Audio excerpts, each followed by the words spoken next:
Since we're all locked down and can't go anywhere, it's the perfect time to retain our sanity by knitting and learn something really useful.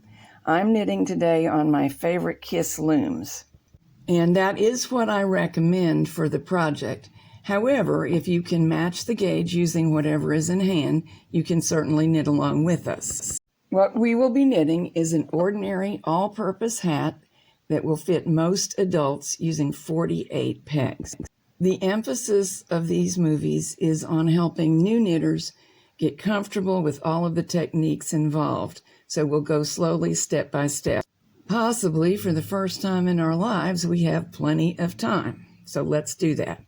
What I don't have is plenty of internet connection. I am connected at home, but the signal is not very strong, so loading large videos doesn't work very well. They get corrupted.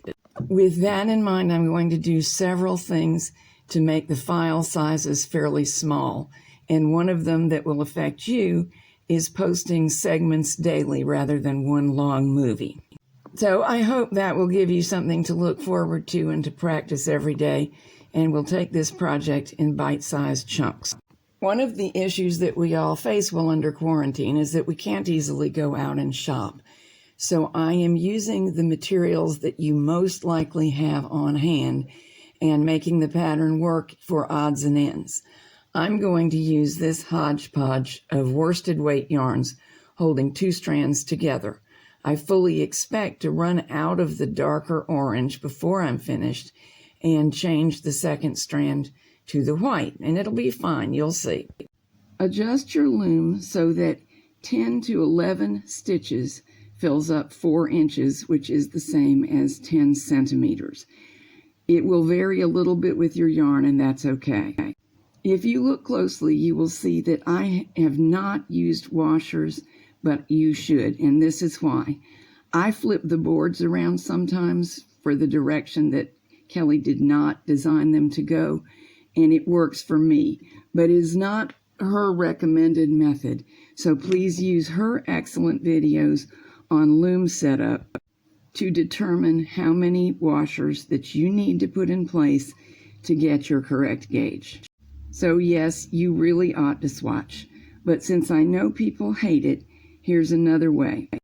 I have my see-through ruler propped up so that the beginning mark for the 9-inch mark is on one side of a pin, and the 5/8 of an inch measure from that point is on the outside of the peg. That spacing is a good starting place for us all. But be aware, the way you knit and the way I knit may not be identical. The tension in our hands, how we hold the yarn, etc. So you may not match the gauge at my exact spacing. You may need 1 or 2 washers more or less than this distance. It's a good starting place, though. By the way, the particular setup that I am using is something I bought specifically to leave set up for hats. It's 2 of those starter looms that Kelly sells with all the pieces joined so that I have 48 pegs. And this is what is called a regular gauge loom.